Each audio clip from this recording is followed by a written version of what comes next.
Secondly is siltation is a natural process. Whenever water is moving, it will carry sand, silt and other material. That's a natural process. How rivers move basically.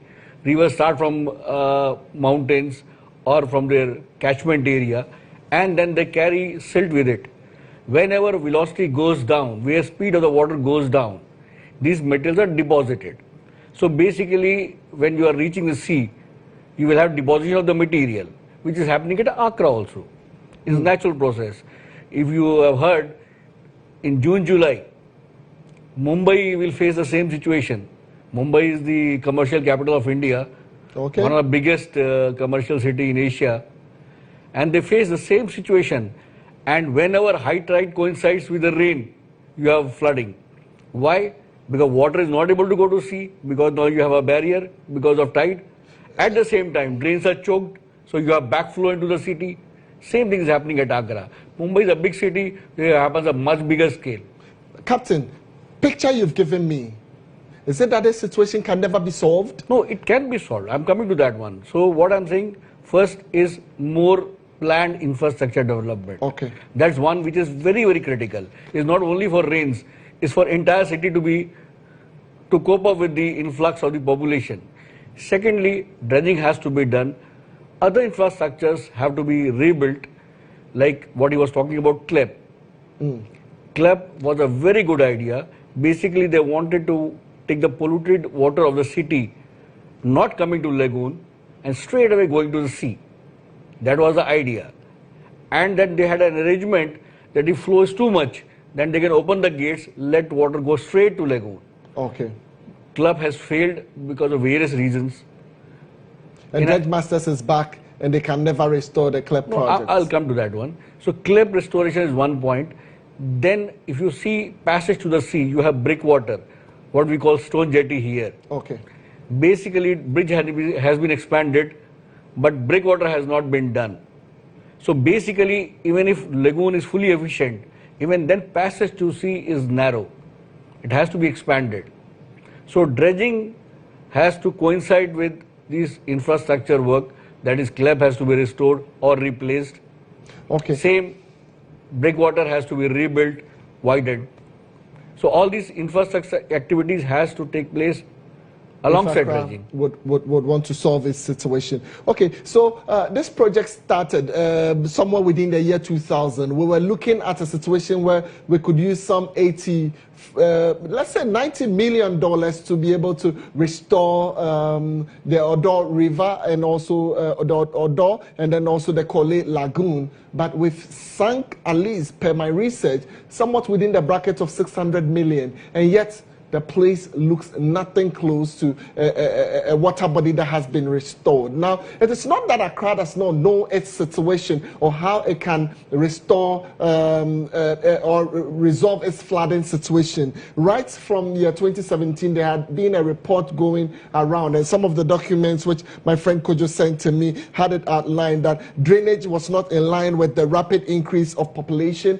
Captain Khan has mentioned it already. Again, one thing that if you are at home and you're building, concrete all over. Everybody builds and we don't even leave any place for grass to grow so that when it rains, it could absorb a bit of it. We've put concrete everywhere, so then you have just the flooding situation coming. That is what the document mentioned. Again, illegal buildings. We have people building in waterways. When the authorities move in, we have politicians saying, hey, you can't do this, you can't pull down the building. They have squatters living right in waterways. When dredge masters move in to solve the situation, it is like, hey, that is a major problem. I'm sure some of these conversations would be held tonight, but the document is available. So why are we not able to solve our situation? I come to you, Senna, because you've been in this country, you've studied our topology, you know the environment, you know the line, the chain and everything. A lot believe that, look, you've not been able to work on these lagoons well. The silt, yes, collected, but just comes back with the slightest of rain, and that is why we have the situation. In your opinion, can we say, look, halt the money we are pushing into activities of the dredging, and let's have a holistic plan to solve this? Yes, no, I will not agree with that. Is it because you work with dredge masters? No, because I know the effects. I mean, in terms of if you halt right now. If we halt right now with the state of the channel and lagoon at the moment. What will be the effect? Tell me. Yes, when you have rainfall minimum, I mean, let's not even go for the minute, average rainfall that falls. I mean, let's say what fell, I think, a few nights back, and we hadn't been on the ground to take out the situation would have been worse. It would definitely have been worse because we took out enough to. Then it was full. I mean, we were on the ground that evening to see the situation because our equipment were also on the ground. We needed to be sure all of those were safe. At the same time, to see the state of the drains if it was going to overflow, because that's part of what we do.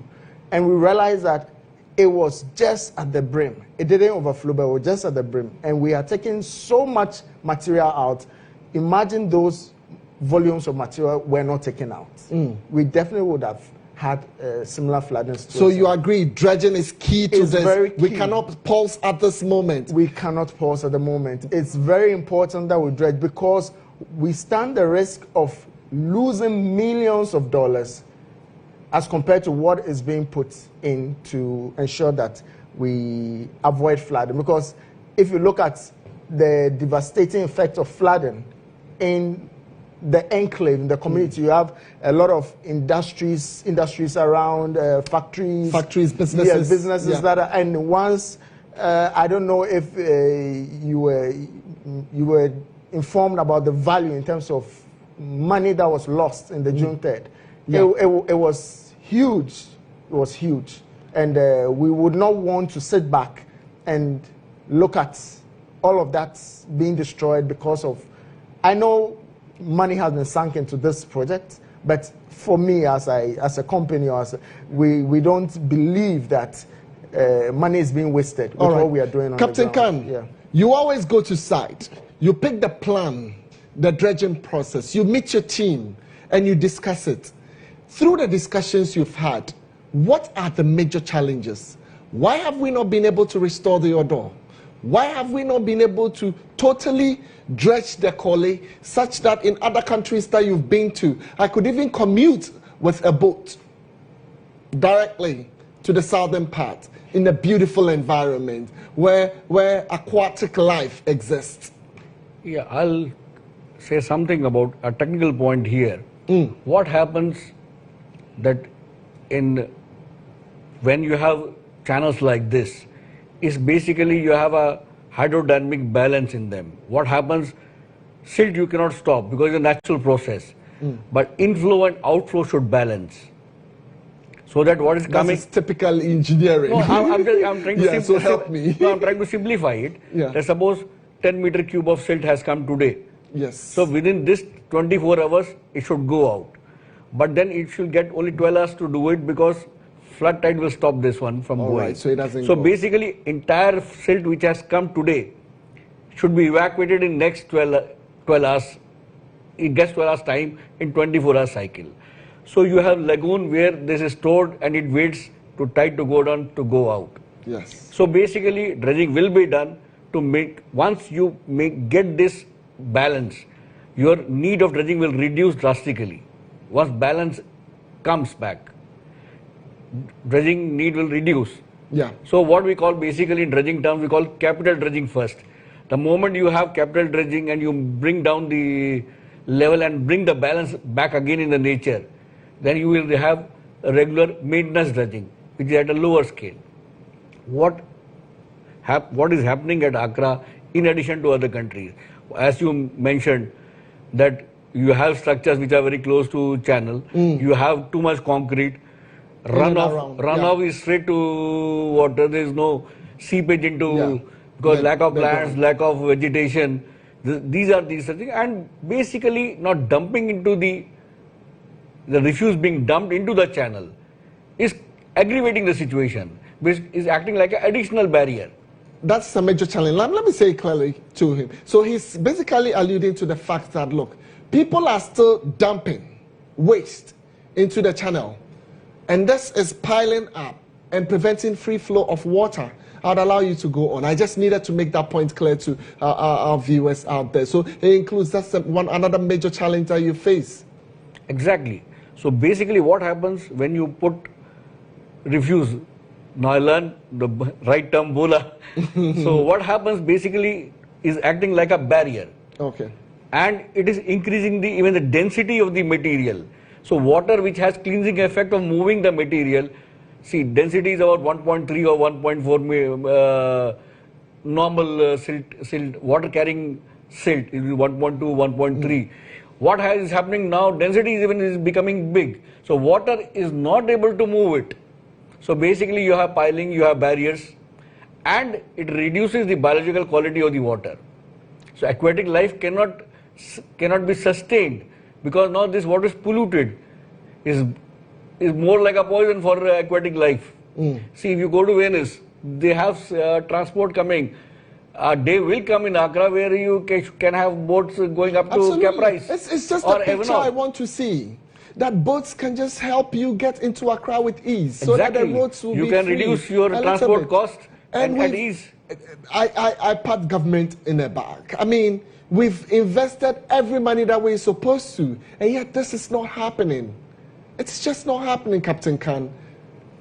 No. Do you think Accra would ever have the situation where we can just bring in a boat from somewhere not too far, at Chimota or somewhere, just like the trains, and they will get into... I've seen a positive change now.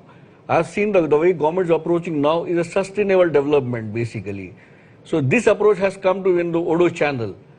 So in sustainable approach, you have to rehabilitate the club, do breakwater, clean lagoon of toxic material, so that, and there's a plan to have landscaping at Koli Lagoon, fencing of the drains wherever it can is feasible. Is that part of Dredge Master's contract, the landscaping bit of it? Yeah, that part is there, but first we have to dredge, then only you can go to that aspect, because you will not even have an approach to dredge. I'm not sure we will stay with dredging. And next year, next 2 years, you've been given some 2 years within which to operate. Don't you think we'll come back after the 2 years and we'll still be talking about just the first part of it, the dredging of it? I don't think so. What I've told you, dredging level will reduce once we get the hydrodynamic balance. Your dredging will be there. Is not possible. Something like having water, because water will carry silt and it will get deposited at the low velocity zones. Basically, in simple terms, wherever water is moving slow, it will deposit the silt. Sana, what kind of behavioral change? I mean, anytime you are in there as a civil engineer, as a marine engineer, and you're dredging, and the pungent smell, and the difficulty, and the waste that we continually dump. And I know you've traveled a few in and around, and you've seen what happens elsewhere. This is your country. Yes. What is the situation with our behavior when it comes to waste and waste disposal? Well, the attitude at the moment, it's not pleasing to the eye. I mean, typically in our... Share with me some of the things you're picking out. So, I mean, right, those same people who tend to complain about this flooding, I mean, I've watched a number of interviews where the hawkers and the passerbys are not sounding positive about all of the this whole project. Yes. In fact, our cameras were out there and they said, oh, they bring in young guys, they take pictures and everything. Yes. They are not doing any job. And it's those same people that while we are working, they are openly defecating in, I mean, very close to the drain. Some are pouring their waste, I mean, rubbish, solid waste, right into the drain. As they see us cleaning it out, they are also putting back in, aggravating the situation, making it even more difficult to work, because we are looking at their safety also. They are interacting with, I mean, within the working area, and most times we are concerned about them. We try to, you know, warn them and advise them. Has Dredge Masters put in a case to government that, look, these squatters here are impeding our operations of getting the needed results. They are slowing the process. Yes. Because as we keep dredging, they keep dumping. Yes, so we went on an inspection after the contract, the 2 years extension for maintenance was awarded.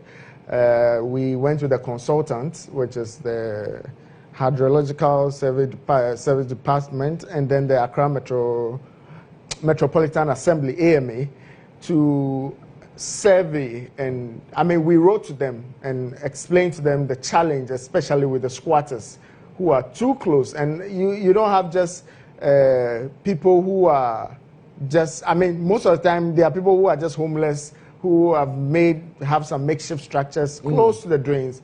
And you have other vendors, that's mechanics, and then you have cattle ranchers. There's even an abattoir right at the edge of the drain, and they have their remnants. I mean, when you slaughter, just being dumped directly into the drain. And we've gone around even with the mayor, and some of these structures were marked to be cleared. They moved in early this month to move them, and they did a good job, but surprisingly, they've come back. They are trickling in again.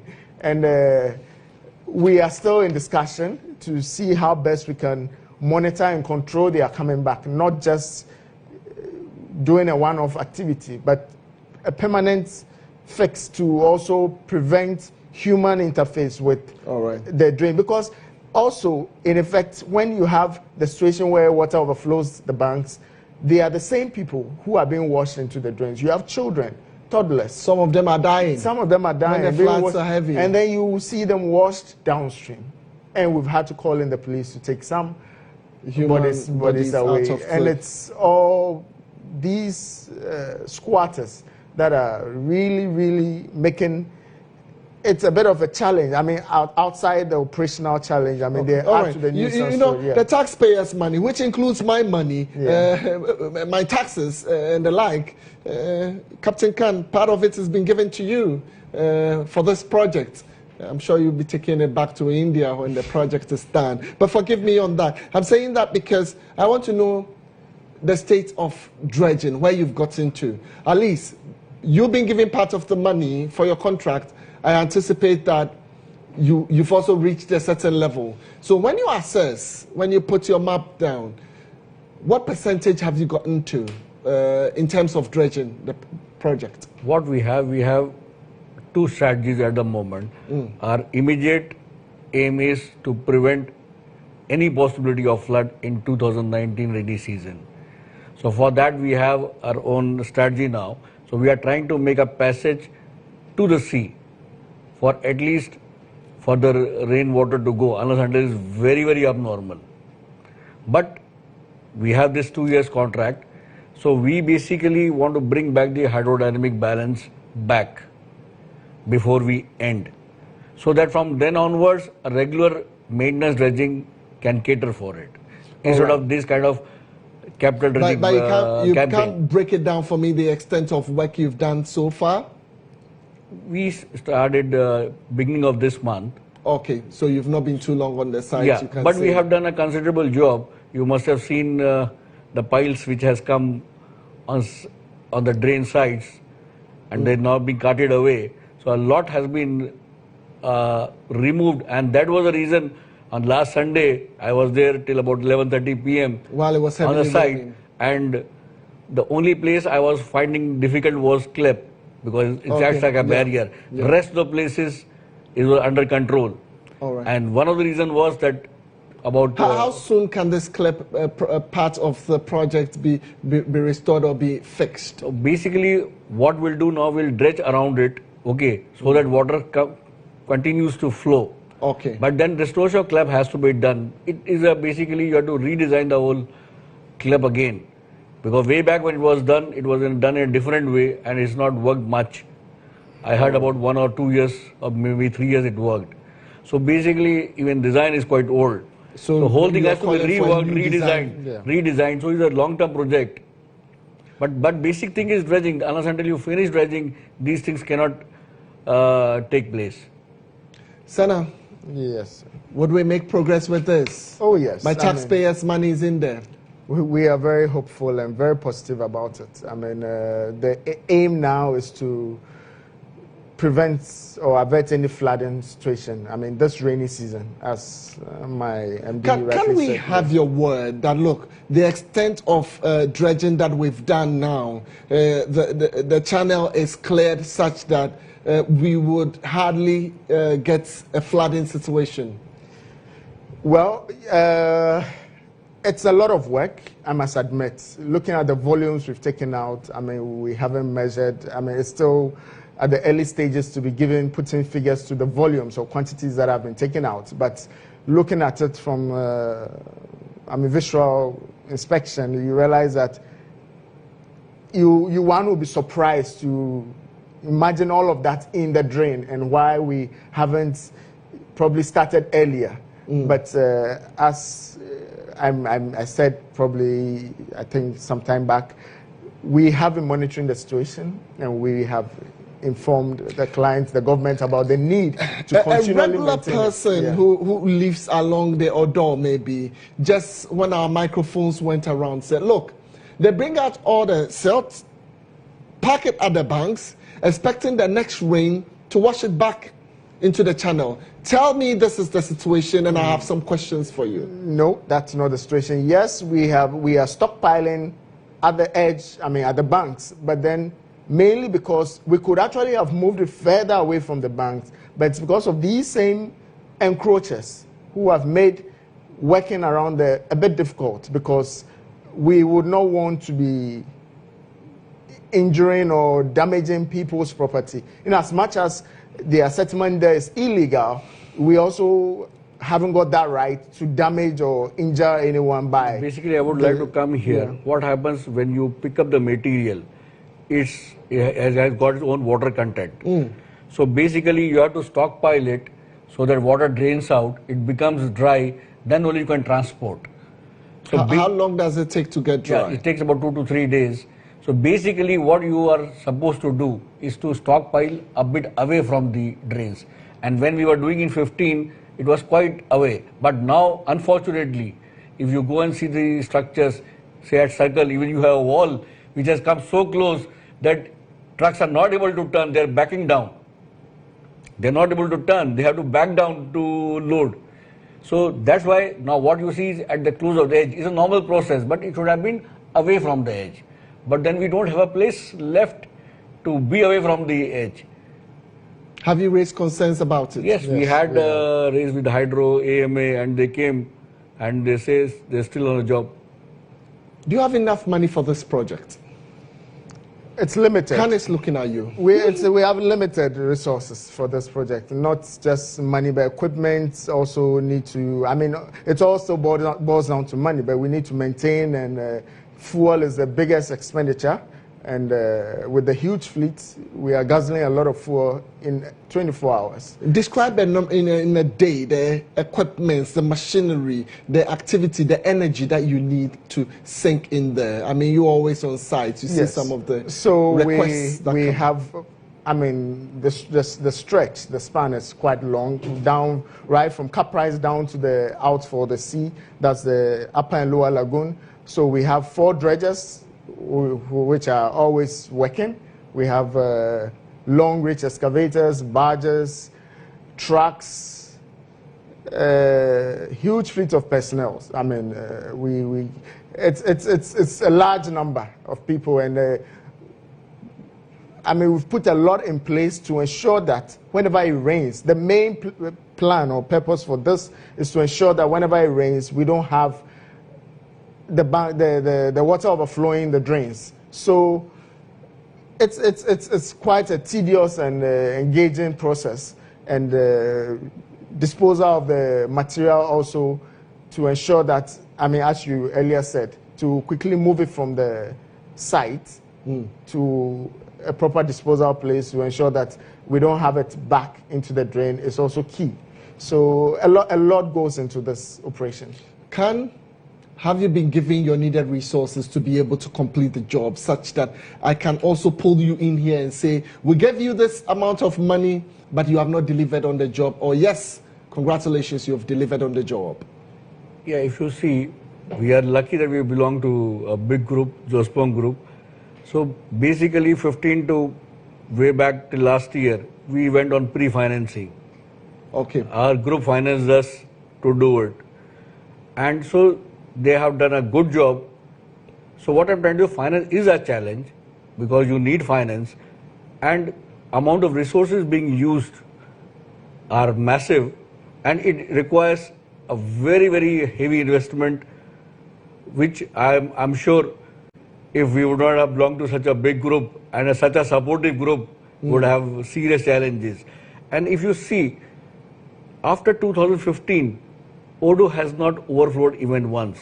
I'm not saying flood has not happened to side drains, but I'm telling you main Odo channel did not overflow even once. 16, 17, 18, and God willing, nothing will happen in 19 also. Was that because you worked on it before? Maybe 2015, there was massive work on it, massive dredging. That's why we did not see this. And if so, was there a break in the operation at some point, and that is why we had the stockpile in the channel? No, stockpile is not related to this. I told you stockpiling, what we stockpile outside is for draining the water. There is a technical requirement. You cannot move the material on trucks till it becomes dry. No, I mean, inside the we channel. have a break, yes. Yeah, inside the channel. So basically, what I told you, best method is to do a capital dredging, that is a big project, and then continue with regular maintenance dredging, which at a smaller scale. That is the ideal method. But we did capital dredging. After that, there was a break because of financial challenges, because we were pre-financed completely by the group, and they also have their own limit. So, and then when money came from your government for our old work, we restarted again. So ideally, it should have continued without any break. Let me find out our waste disposal situation as we prepare to round out, and then as a marine engineer, the advice that you can give that, look, if we have a plan in a holistic way, which involves government, which involves contractors who are building elsewhere, which involves those who dredge, the drainage people, then we can completely say, because I'm looking at your aspect as one aspect. If the right thing is not done with waste disposal, we will still go back and have the situation. If city planners, town planners do not come in, we'll continually have the situation. How can we bring all the stakeholders around the table and say, look, if you do your work well, if you give the permit right, if you prevent this, this is the end results of it? Okay, so well, when it comes to the waste disposal, I mean, our sister company Zoom Lion is on top of their game. Would you say it's enough? If it's enough, why do you still have filth? So then there are policies and structures that need to be put in place in regards to proper ways of disposal of the waste generated by the people who indiscriminately dispose of their waste. You know, those squatters along the drains need to be relocated, need to be moved out, and ensure that probably resettled somewhere. I mean, I don't know how that will be handled, but that falls outside our scope. But then the squatters, when properly placed, and also bylaws that punish those who indiscriminately dispose of their waste, something that has to do with controlling of waste and properly putting it in a place where it can be transferred to the waste landfill or the new integrated waste transfer plants at the Kole Lagoon area that was just recently inaugurated, commissioned by the Vice President. They have a master plan in how to properly sort out this waste and generate compost and other very key component. I mean, out of the waste bins, out of the waste coming out. So there's good effort being put in place by some stakeholders, but I think the government need to put their foot down in implementing some of these or enforcing some of these policies. I mean, if there are any sanitation laws that are there, those need to be put in place. Talking about sanitation bylaws. Bylaws, exactly. But then for us dredging, if it's dredging alone, which is removal of silt, there's no problem with that. That is what we do, and that is work for us. I mean, that is something we Captain Khan, anytime you are in there on the barge maybe and you're dredging and there's so much plastic, do you see money in there? Do you see recycling there? See, basically, waste is no more waste. Waste is as precious as gold these days. It can be recycled. I have seen a lot of changes from 15 to 19. I came in Ghana in 2016, and I have seen like compost plant has come now, which is turning waste into compost. So what I'm trying to say, that these efforts have to be done at much larger scale. It has to be speeded up because nothing is waste now. Each and everything can generate energy, can generate compost, plastic can be decomposed, and it can be reused. So what I'm trying to say, at this time, even a small grain of sand is not a waste, is being used everywhere. If you have been following, there has been a documentary on Al Jazeera, Sand Wars. So they say if there will be a third world war, it will be because of sand. Wow. Because in US, they are trying to break down the glass, old used glass, to recover sand. In Morocco, beaches are guarded by military so that people do not steal sand. Sand is so precious, so precious commodity at this moment, much precious than gold. So you think even what we are just dredging out could even go out to a glass factory and do something great? I'll just give you a small example. Your neighboring country, Nigeria, they have built a new city on water, Eco-Atlantic, at Lagos. Is all sand, city made at sea. I'm not talking about Middle East, they did it long back, but just neighboring Nigeria. So what I'm trying to say, marine environment is a heritage and is everybody a stakeholder. It belongs to everybody. When everybody feels very strongly, I'm telling you, you are blessed with a channel which is passing through a city like Venice. And I really feel the way we are moving now in a sustainable manner. In few years, you may see water transport coming back, marine life coming back into Koli Lagoon. All right, so we'd want to see marine life coming back into Koli Lagoon. Maybe, gentlemen, just before I quickly, because I'm preparing to round the program up, you've been given 2 years. All right, so we will take this break. When we come back, I'd want you to answer these questions for me. You've been given 2 years. Are you sure that after the 2 years, we will not see flooding situation? Just prepare for me, because when we come back, we would want to answer these questions.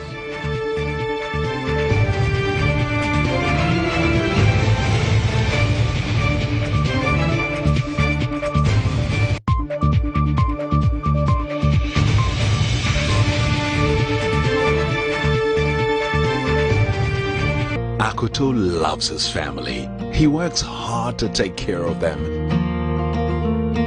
So Ifya, his young daughter, can become the doctor she's always dreamt of. And Akosia, his lovely wife, can open the nursery school she talks about all the time. He can see a happy, relaxed retirement in the years to come.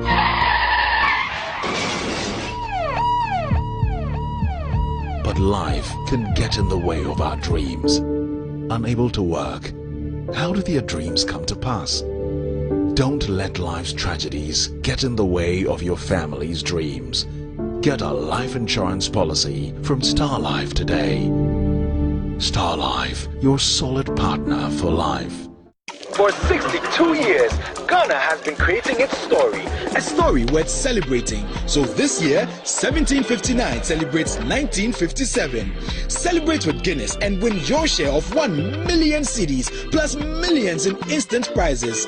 Buy a limited edition Guinness, text the code under the Concord to 1759 and you could be one of 88,000 weekly winners. Guinness, made of more. This advertisement has been vetted and approved by the FDA.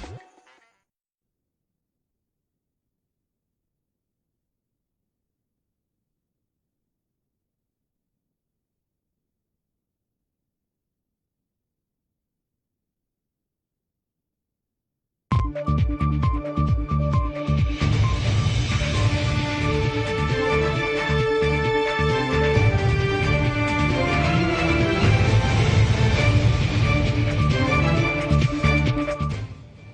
live on State of Affairs. Today we're trying to look at the flooding situation in Accra and how we can resolve the issue. Dredge masters have been given their contract to dredge the Kole and Odo for some 2 years. We were hoping that with this we would not be seeing the flooding situation. Just before we took the break, I was on a question that they have 24-month period to be able to execute this tax. Are we going to see a clear Accra that would not see any flooding situation, God willing? These are answers I'm trying to solicit from them. Huge funds being invested into this project. Are we to believe that after the 2-year period that you've been given, we will not be able to experience this needless death in the city? Yes, we are very hopeful. I mean, we know what we are about. We know what we are doing, being on the ground, and from past experience. And we are not just looking at a one-off dredge, maintenance dredge. It's a continuous thing. Even outside the rainy season, where you have very low velocity water flow, that's where you have increased deposits. So that, as we did in the first phase, where we did initial capital dredging. After that, we went on the ground to assess the situation. We went back into the drains again. So within the first 2 years, we went into the drain more than once. And that is the plan, because you don't only have rainfalls in the rainy season. There are also intermittent rainfalls, which one cannot tell how heavy it will be. So we are on the ground. We are that committed to ensuring that we don't have flooding within the next 2 years. But then again, funding of this project is key, because as it stands now, we are pre-financing. At a point, we would need funds to continue, and we would communicate accordingly. I mean, as we're moving on, as we did, we'll keep communicating. Prompting government. You use the media networks. You use the channels available to you. Through the consultants, as we would advise, as the client will expect us to do, through their representative, who is a consultant. We'll work through them to ensure that funds come in when needed, so that we don't have to be stifled in our operation and slow down at any point, because that also is important. Yeah. Yes. To sum up in 3 points, it has 3 components. One is dredging. This what we are doing campaign will bring back the hydrodynamic balance, and then after that we have to continue with at a smaller scale regular maintenance dredging. Second thing is infrastructure. I said CLEP, breakwater, fencing, landscaping has to be done. So first design has to be done, and once design is done, government has to select the design which it fits into their plan, and obviously it has to be financed. And those components are extremely big components. And this would all happen within the 2-year period. So what I'm trying to design will happen after the government has to select, and then we need funds. So basically, you need, at the moment we are in second stage also. We have started with pre-financing. So finance will be the key all the time to pay for dredging, for infrastructure development. So funds are extremely critical.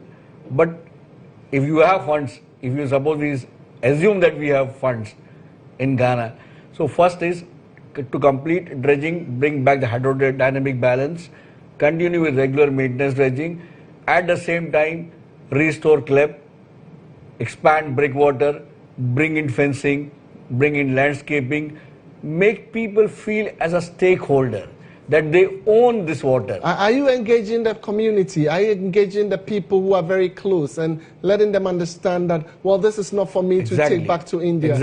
It belongs to you. If you keep it well, it becomes a tourist attraction for you. Exactly. My boys are doing very well communication in this matter. I commend them. Not only that, they're not only concentrating on technical parts, they are engaging people wherever they are working. Well, it's interesting, a conversation we've had on how we can prevent Accra's flooding situation. A greater part should be attitudinal. If we're not dumping into it, if we're constructing right, if we're taking buildings out of waterways, if we are engaging in all the right planning, in waste disposal and the like, I am sure it would be even that attraction for us. When you go to other countries, Côte d'Ivoire, when you are in Nigeria, when you are in the European countries, they've kept or maintained the water bodies so well that it's become a means of commuting from one part of cities to the other. Why are we not able to do that in Ghana? Tonight, as you ponder over these questions, let's say a prayer for those who've lost their loved ones in the flooding situations and pray that it never happens again. My name is Kweku Temin. It's been a delight you staying with us throughout the 1 hour period. My guest right here in the studio, Captain Ansar Ahmed Khan. He was a project director, MD Dredge Masters Limited. And then I also had Sena Adiapena, who was the operations manager, Dredge Masters. Before you go, let me throw a gift to you because you can't just enjoy it right here. Now, do you know that feeling when you give yourself a gift and get 10 more gifts back?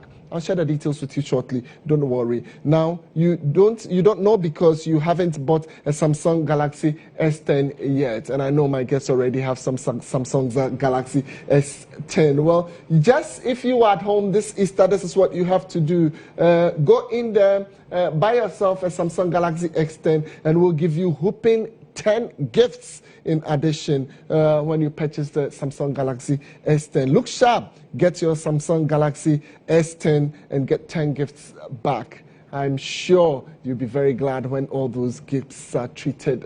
You'll be given that treat. Gentlemen, once again, thank you very much for joining me. Captain Khan, thank you very it's been a delight having you, and I look forward to seeing you after the success has been hit with the project. For you out there, a big thank you, and we're grateful that you stayed with us throughout. We have more programs coming up, just to keep your channel right here on GH1 TV.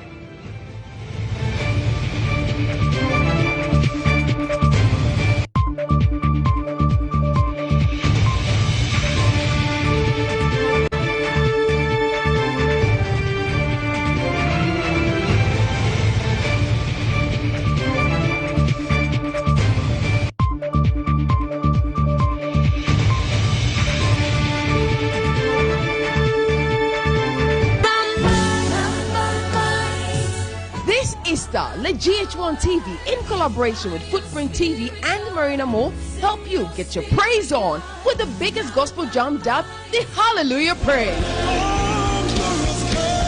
A gospel showdown of the creme de la creme in the gospel music industry to minister and touch the lives of many. Come and be blessed to the powerful song ministrations from top GH gospel musicians, Pastor Joe Bicham, Joyce Blessing, Celestine Donko, Abena Ruth, Pa Boateng, Lady Sarah, King's Kid, Preachers, Jeshurun Autry, Nat Abe, Nanaya Boache.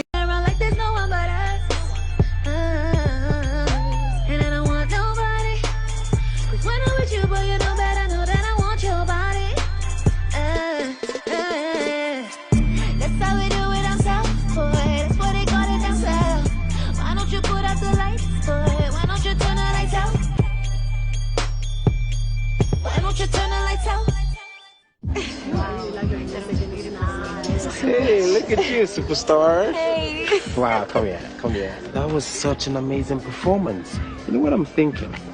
Can you come over to Club Search tomorrow? I think we can work on that song. Questa has been itching for something fresh to produce, and I think this is the one. Okay, hold up. Did you just say Questa? Yes, Questa. So I'll see you tomorrow, right? Dude, like I wouldn't miss it for anything. Good. That's it. Okay, come, let's take a selfie. Wow. Why not? You know I'm off social media. Plus, I want to check this place out. So, I'll catch you later. All right, let's do this. Take a selfie. I'll see you tomorrow. We catch up with Leo, right?